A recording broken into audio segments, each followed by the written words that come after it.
Shri Venkateswara gold తాకట్టులో ఉన్న మీ బంగారాన్ని విడిపించి కొనబడును.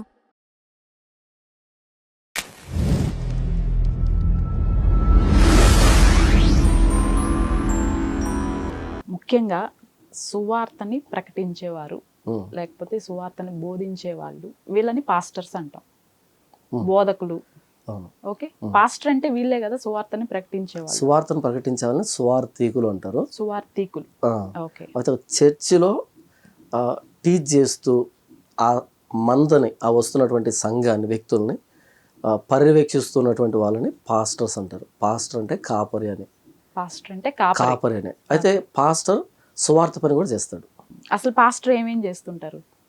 పాస్టర్ ఏం చేస్తాడు అంటే బైబిల్ టీచ్ చేస్తాడు.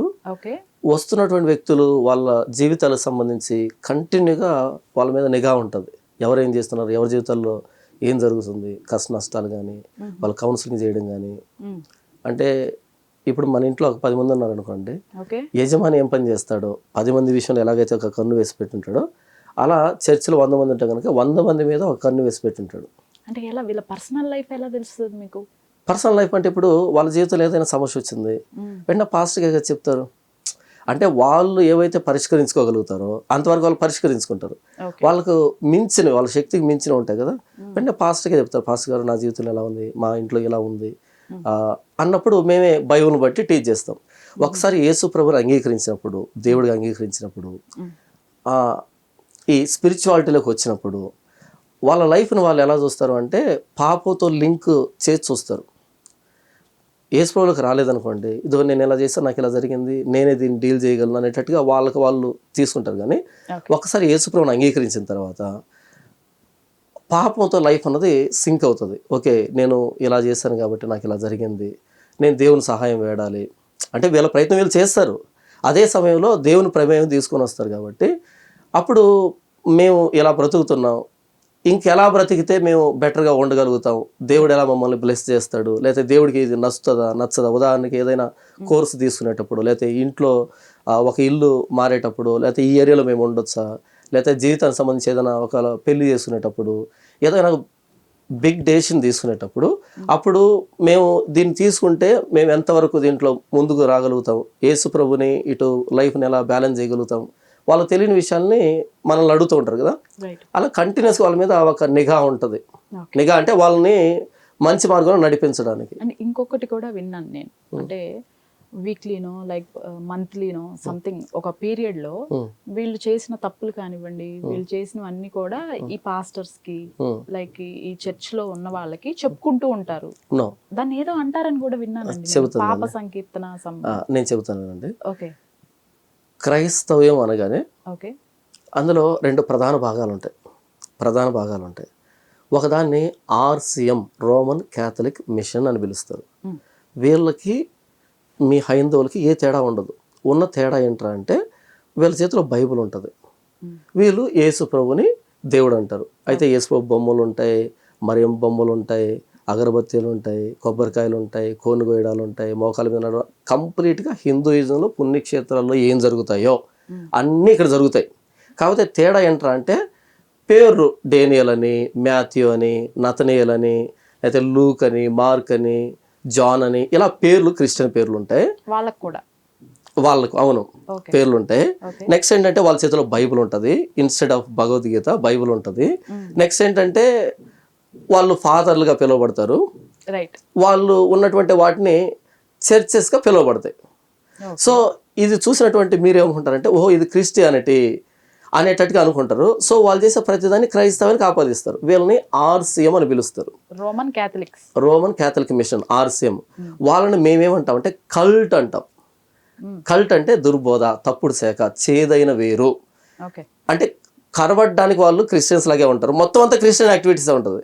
కాకపోతే బైబుల్కి ఏమాత్రం సంబంధం లేకుండా ఉంటారు వాళ్ళు. వాళ్ళని RCM అని పిలుస్తాం. నేనైతే ఏమంటానంటే సింపుల్గా బైబుల్ పట్టుకున్నటువంటి హైందవులు అని పిలుస్తాను. ఎందుకు అంటే అక్కడున్న పద్ధతులు ఇక్కడ కనిపిస్తాయి, మీకు యాజ్ ఇట్ ఈస్ కనపడతాయి. ఇది ఒకటి. రెండవది ఏంటంటే ప్రొటెస్టెంట్ అని పిలుస్తారు. క్రిస్టియానిటీ 2 భాగాలు విడగొడితే ఒకటి RCM అని, ఇంకోటి క్రైస్తవుల్లోనే ఈ క్రిస్టియన్స్ కూడా ఒక కోవకు సంబంధించిన వాళ్ళ. మీకు అర్థం కాదు చెప్తాం. ప్రొటెస్టెంట్ అంటారు. ప్రొటెస్టెంట్ అంటే ప్రొటెస్ట్ చేసేవాడు, మీరు చేస్తున్న తప్పు, మీరు బైబిల్ వాళ్ళు పట్టుకొని కాకుండా మిగతా వాళ్ళు బైబిల్ పట్టుకొని మీరు చేస్తుంది ఏంటి అసలు బైబిల్లో లేదని ఎందుకు చేస్తున్నారు ప్రొటెస్ట్ చేసామని ప్రొటెస్టెంట్ అని పిలుస్తారు. సో ఈ Protestants Christians, original biblical Christians వీళ్ళేంటి క్రిస్టియన్స్ లాగా కనపడతారు, బట్ బైబిల్లో ఉన్నటువంటి ఎసెన్స్ వీళ్ళు ఫాలో అవ్వరు. ఇప్పుడు అర్థమైందా? ఇప్పుడు మీరు చెప్పినటువంటిది ప్రతి నెలకు వెళ్ళి ఆ పాస్టర్ గారి చెవిలో పాపాలు చెప్పుకోవడం అన్నది ఇది ఈ ఆర్సిఎం వాళ్ళు చేసేటువంటి పద్ధతి.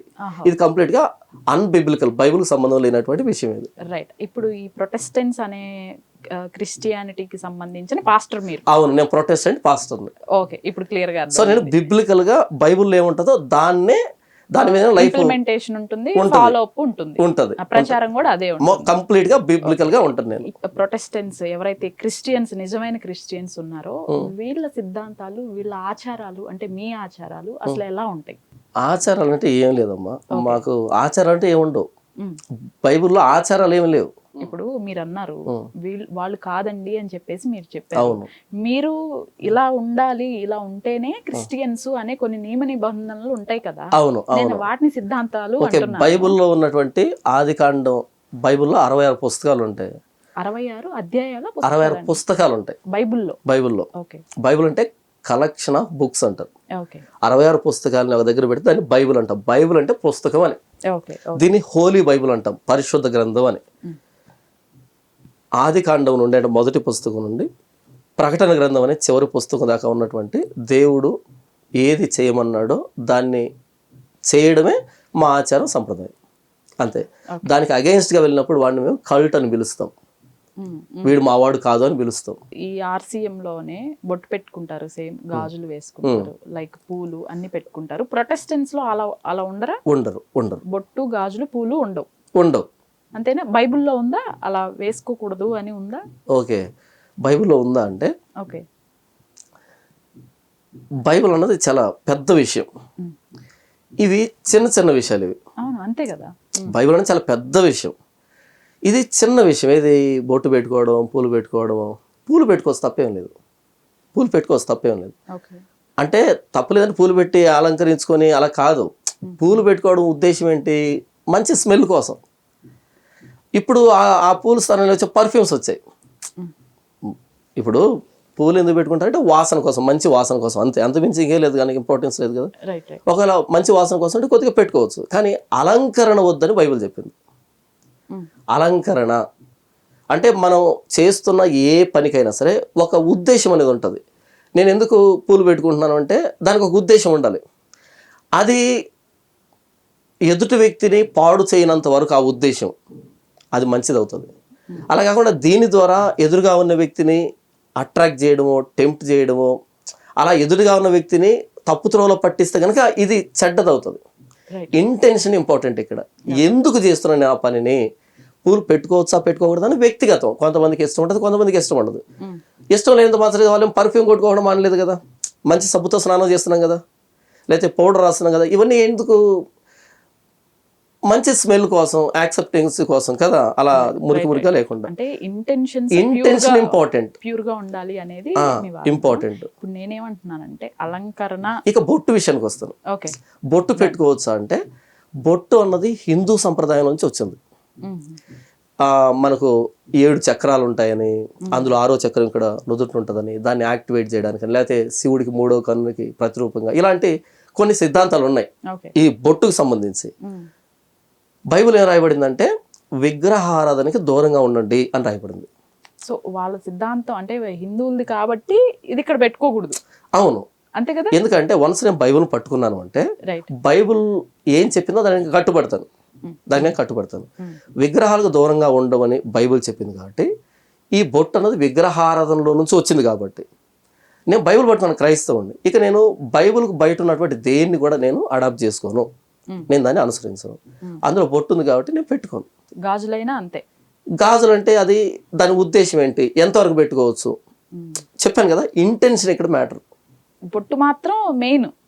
బొట్టు అన్నది కంప్లీట్ గా విగ్రహారాధన నుంచి వచ్చింది. సో బొట్టు కంపల్సరీ పూలు పెట్టుకోవడం విగ్రహారాధన. పూలు గాజులకి ఎక్సెప్షన్ ఉంది. నేను అదే అంటున్నాను, విగ్రహారాధనకి రిలేటెడ్ గా ఉన్నప్పుడు దాన్ని చేయను. మరి గాజులు ఎందుకు పెట్టుకుంటారు? నాకు నిజంగా దాని ఇంటెన్షన్ తెలియదు. నాకు తెలియదు కాబట్టి నేను దాని గురించి మాట్లాడటం లేదు. ఇంటెన్షన్ మ్యాటర్ ఇక్కడ. బొట్టు అనేది కంప్లీట్ విగ్రహాలకు సంబంధించింది. యాక్చువల్లీ